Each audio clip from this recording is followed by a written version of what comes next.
Men, actually, they usually have a physical type. Women have a much longer, more detailed list, in my experience as a matchmaker.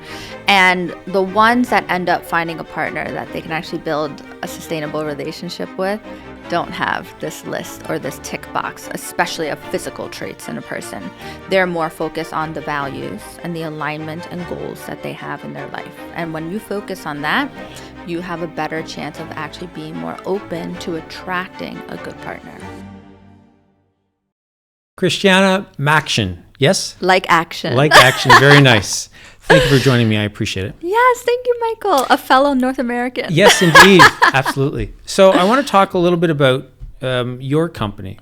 Okay. So to start, are you a matchmaker or is it a tech company, a tech startup, or is it a combination of the two? So I have two companies right now. I'm about to build a third one. Am I a crazy person? Yes. When I first launched my entrepreneurial journey, actually the first thing that I launched by myself, I self-published a children's book. Very nice. Because I used to work in education and I wanted to I worked in IB schools, so International Baccalaureate schools, and I worked in early years, and I wanted to basically explain the curriculum better and all of like these traits and principles that we wanted the kids to embody, but in a more bite-sized children-like way. So Toby and the Falcon was born. And then, oh gosh, a lot of things happened in the world, COVID. Then that inspired me to launch my matchmaking agency, because I really saw that people were lonely. Mm-hmm. People hated dating in Dubai. And I was shocked, because this is the best city to date on the planet. I'll interrupt you there for a second. I know I've been out here a little bit, and I know when I first came up, Dubai was the place where you could meet people, but it's never the place where you would find somebody that you would want to marry. Now, I think that's changed. And I don't know if it's because Dubai has changed, evolved, grown, or if it's because people and their expectations have changed. What do you think? What I see is that COVID played a major role in this. Dubai became less of a transient city and transformed into more of a permanent home for people. What I saw is that the UAE dealt with COVID so well that it attracted an influx of people both from the East and the West. And now with all of policy and things that are going on internationally, this has become a hub, a huge magnet for people to come and settle and build their lives here. So now I do see that Dubai is a home for people. And it used to be, you come here for 2 years, you make your money, and then you go back home. Exactly. But now, I see that people are building relationships. People have a different mindset now, that instead of just looking for a good time, maybe they are seeking a long time. So it's a combination, right? The city sort of evolved and changed. 100%. And people's expectations, I guess, also changed, Mm-hmm. yes? Nobody wants to leave Dubai. Nobody. This is true. And I think we will both know this. People who leave, I'm sure we both know a lot of people like this, 6 months later, they're thinking, they're all back. Yes. How do I need to figure out a way to get back. I have so many friends. So I'm from America, right? So I grew up in New York, and I have so many friends that leave or go back to like the UK or Europe, and they just go, I can't do it. And then they end up coming back to Dubai. So with matchmaking and your company, which is called? Yes, so I have the matchmaking agency, which is offline. We only work with millionaires and billionaires. That's very high touch. We have 10 matchmakers stationed around the globe, from Vancouver to Dubai to Melbourne. And then I digitized my services and I launched Maxion, the matchmaking app, which is solving dating in Dubai, a way for me to digitize my services and then reach a much wider audience. Not just millionaires and billionaires, but real people with real jobs. So does it cost anything for people to get onto your platform? So onto the matchmaking agency, anybody can put in a free database profile, but then you're not guaranteed a date. Right. We work with our clients that pay, have a specific search, and then we help them find success in matchmaking. With Maxion, you're screened in order to be accepted into our matchmaking pool in Dubai. And then, yes, there is no freemium. It is paid, but way different pricing than the offline agency. And if you were to, I'll cut right to the chase, your success rates. Yeah. First of all, how would you gauge success? Is it somebody finds somebody to date, or is it somebody finds somebody that they end up marrying? Customer satisfaction in the agency, 100%.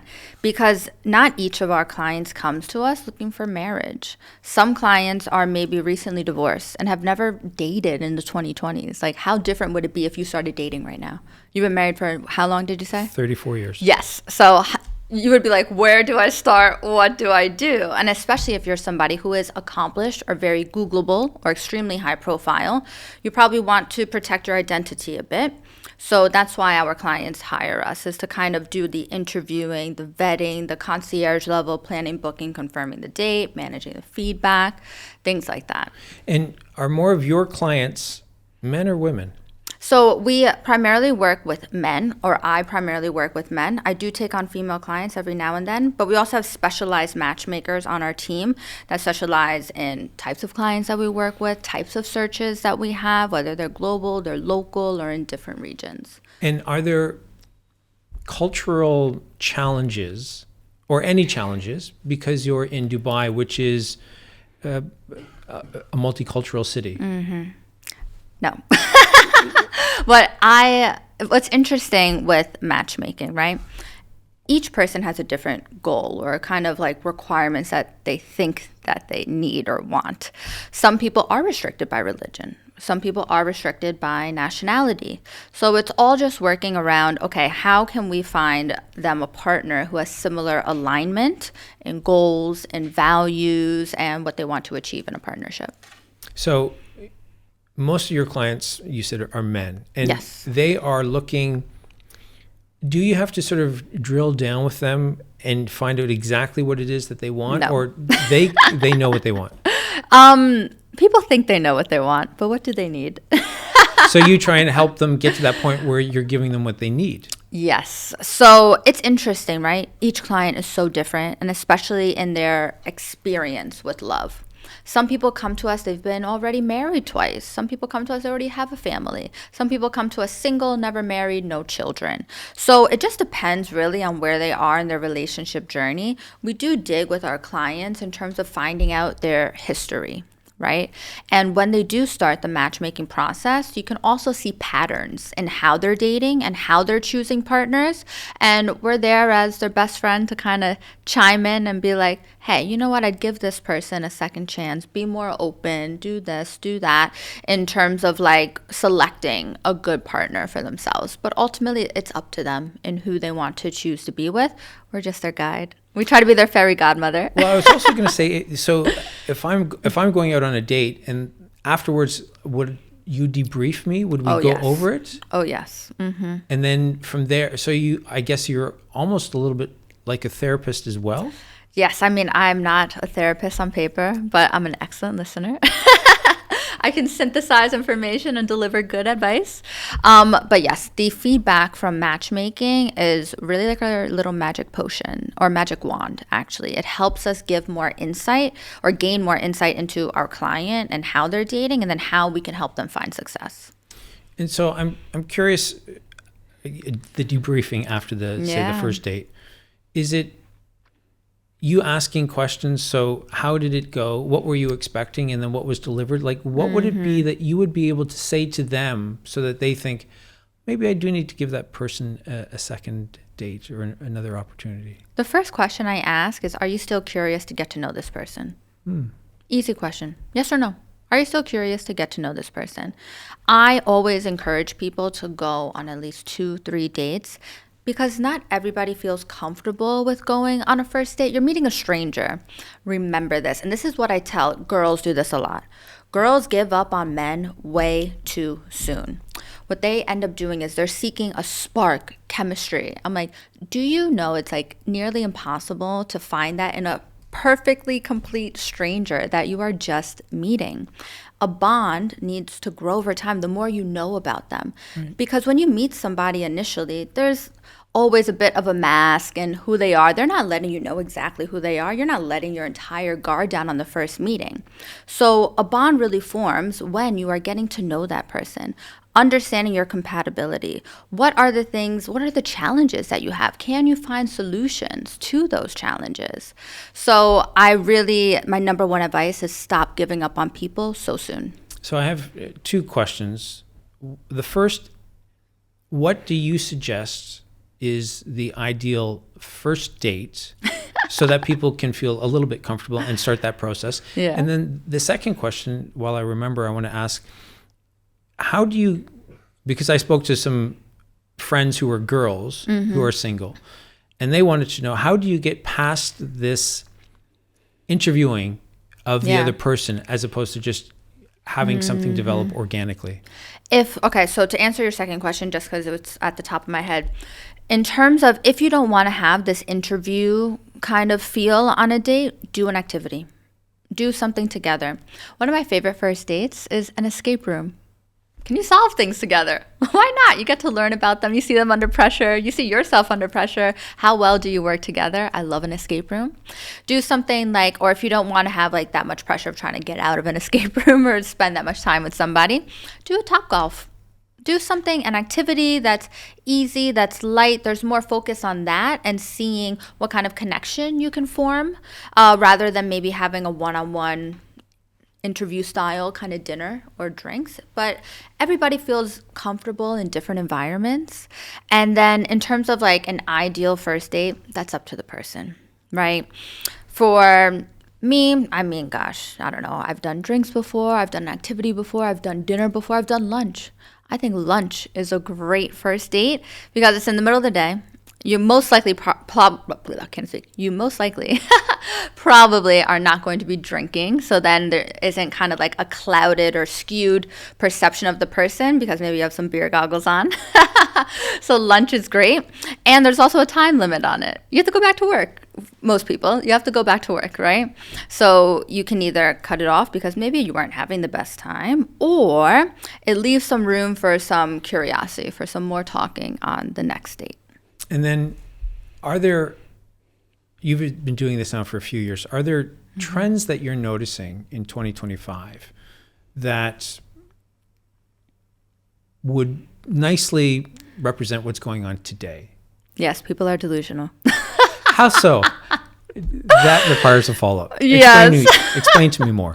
Well, in the era of social media and filtering and all of this AI bots and stuff like that, you can have an AI girlfriend if you want, AI boyfriend, is that people have these extremely ridiculous expectations from their partner, where you need to remember that it's two imperfect humans coming together to probably form an imperfect union.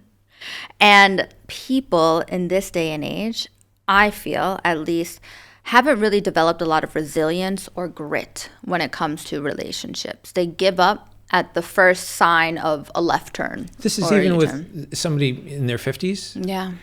Really? Sorry. Not somebody in their 50s. I see this in 2025. Well, it depends. How involved is that person on social media? Right. I think social media has skewed this perception of we have unlimited options. So if you don't say the right thing on the first date, I have another person lined up. So who's the bigger challenge when it comes to, you've had one date that went okay from both sides. Who's the bigger challenge to get them to go on a second date? Women. Really? Yes. Is it because of there was no chemistry and they expected that on the first date, or was it because of something the man did or said? No, it's usually that we're kind of inundated with information and kind of bombarded with all of this. There has to be a spark. It has to be a fairy tale. You watch Disney movies growing up. So you have a skewed perception as to what can actually create a strong, happy, healthy relationship. So I think that there's a huge mismatch in expectation that people have when they go on dates. And if they don't have that big bang firework chemistry with a guy on a first date, they're like, oh, it's not worth it. Where I've had to speak to so many girls and tell them, listen, and explain to them exactly what I just said before, but don't give up on somebody too soon. Give them another chance. My favorite line is, let them surprise you. Give them the opportunity to surprise you. You never know. And then more often than not, will the other person come back to you and say, actually, it worked out well? Yes. Really? Everybody should listen to me. And this one I'm really curious about. Yeah. Because it's an accusation that get thrown at men more often. And I don't know the answer to this. Who's more superficial? Women. Really? 1,000%. And is that because they had certain like the big thing on social media seems to be 6'3", right? Oh, so silly. Yes. So silly. But is it because they were disappointed with the man when they met him, or is it because they knew exactly what they wanted and they weren't getting that? I think that what people do is they cripple their chances of compatibility and connection with these stupid lists that they write down of what they want their partner to be. But do people do that? Oh my gosh, yes they do, Michael. Men and women? You probably haven't done this in a long time. I have not. All the time. Do you know how many women DM me and say, oh, now I'm ready for a relationship because I created my list? And I'm like, please burn that list and any notion of what you think a good partner would be for you. Because you're focusing on ticking boxes on this list. You're treating humans as menu items. We're not here at the Cheesecake Factory trying to get an appetizer, a soup, and an entree. You're here trying to see if you can build a connection, a relationship, an empire, create families with this human being. And when you start treating them like a list, then you're losing all of that. And where's the room for a connection or romance? So what percentage of your clients end up getting to the point where they date someone for an extended period of time, and that person never would have qualified based on the list? Yes, been on like their list. It's interesting, right? Because I primarily work with men. Men are more physical creatures, like they fall in love with their eyes. Sure. Women, I mean, by nature, should be falling in love between their ears. So Right. like intellectual, emotional stimulation. So what ends up happening with men is that they usually have a physical type or kind of standard of quote unquote their reflection of what beauty is. But remember, beauty is in the eye of the beholder. So I get questions about this a lot from women who are like, oh, do all of your clients want 6 foot blonde hair, blue eyed models? I'm like, no, not at all. Every person has a different perception of what beauty is. So men actually, they usually have a physical type. Women think that women have a much longer, more detailed list, in my experience as a matchmaker. And the ones that end up finding a partner that they can actually build a sustainable relationship with don't have this list or this tick box, especially of physical traits in a person.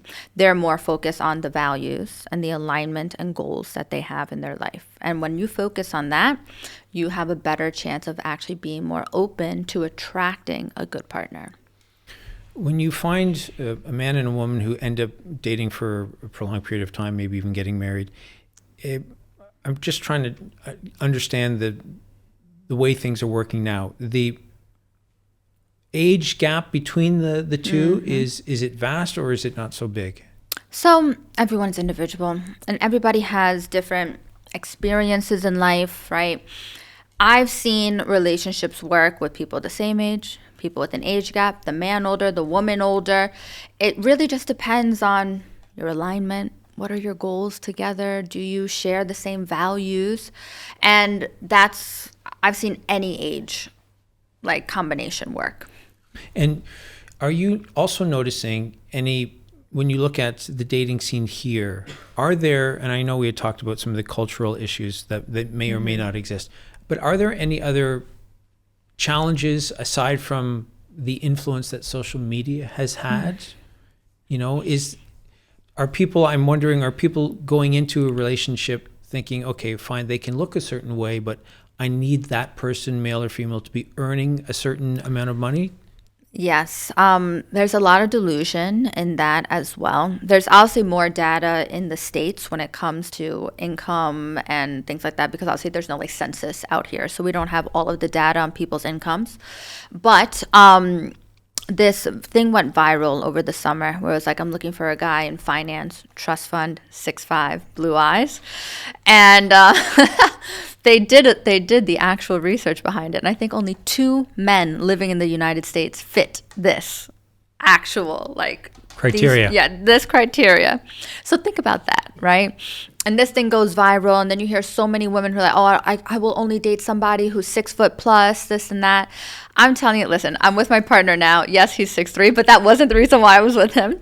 But one of my favorite boyfriends ever was 5'6". Like, he was a great person, and we just had an amazing connection. So a lot of people are missing out on great people just based on this silly height criteria and money criteria or standard that they've set for themselves. So how do you get them to think outside the box? You know what I asked them? Is it working? Is what you're doing working? Meaning, are you in a relationship right now? Right. Yeah. Are you in a relationship right now? Are you happy right now? Like, what is your goal? What timeline do you have in your brain? And do you think that what you've been doing using this method is going to help you achieve that? So you will try to hold up a mirror to them and say, this is who you are, and you're single at the moment, and you want a relationship. So you have to expand your horizons. Yeah, well, you have to you have to be open and focus on more meaningful, deeper things. And I mean, I have a question for you. In a relationship, like, they're not easy, right? There's work that's involved in a relationship. But when you're in a relationship with a true partner, right, a teammate that you're going to build things in life, like you have a family, you created a family together, doesn't that person, your wife, show up the mirror to you in your relationship? 100%. And this is one of the... And it's hard. It's not easy. Absolutely. And this is when my wife and I would go out, we'd go to a social setting, either a restaurant or somebody's house.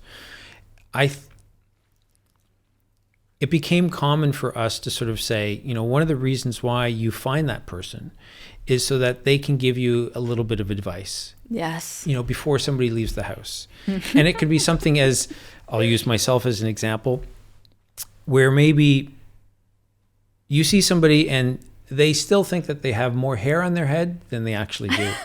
Time to shave. Yeah. Yes, and you need your partner, who's your ride or die, to be able to say, "Honey, I love you, but the hair's got to go. You just can't pull it off." Either a trip to Turkey, or you clippers. Yes, in the absolutely. Sink. And so I think that those conversations, I guess you have to trust the person, because if that trust isn't there, then you're going to be questioning. You're going to take it as criticism. Yes. Criticism, judgment. And listen, I am right now in the most loving, fulfilling, most meaningful relationship that I've ever been in. And I'm also in the most vulnerable state and hardest time in my life I've ever been in. And this person has shown a mirror to me. I've shown a mirror to him. Sure. And yeah, we have difficult conversations. But you know what? The number one thing that I see in our relationship that will override everything is our resolution language. We resolve things so quickly. And because we're both in the same position where we know that the other person has the same intentions, that we both have our guards completely, fully down, that the other person wants to help. Right. So in the beginning of our relationship, I would take things as criticism. He would take things as judgment. But when we both told each other that there is no way in this relationship that we will ever break up, meaning like that's not even an option on this table. So our only option is resolution. It's funny. It's changed things. Yeah, I can see that. And the reason I say that I can see that is because I think traditionally it would have been you've gotten married and you both know you're in it till the end, right? And that's no longer the case. I think we all accept that marriage is something different than it was 100 years ago, and for different reasons. But I think if you can accept that you're in it for the long haul, right? Then it's okay. This is a tricky moment. I have to accept the fact that I got mad, yelled, screamed, stormed out of the house. Now, after a couple of hours, I have to go back, and you have to do the work, right? Yes. Okay, so how do you get people who aren't used to, because we talked about this earlier, who aren't used to being gritty, to, okay, now you have to roll up your sleeves and you have to do some of the dirty work, because that's the only way you're going to get through this. I'm going to tell you something. So you're talking about Dubai in particular. What I see a lot is that people are mistaking the word provider for the person in the relationship who provides gifts, trips, bags, and shoes versus somebody who's providing an safe emotional space, providing support to help you grow and evolve and achieve things in your life. So I always tell people that, because I do get some people who come to me, girls who come to me, oh, I want a rich guy, I want this. Why? Why do you want this? Oh, the lifestyle, this and that. And I always tell them, buying shoes and bags to somebody who has some money, that's cheap. Do you know what's expensive? Putting in the work. Right. The emotional vulnerability that you have to give someone. You have to give somebody like the keys to you. You're like, you have my keys. And that's hard to do. And that's hard to accomplish. And that comes with work. But some people don't want to work in relationships. They want a surface relationship. We can help you with that too. So, but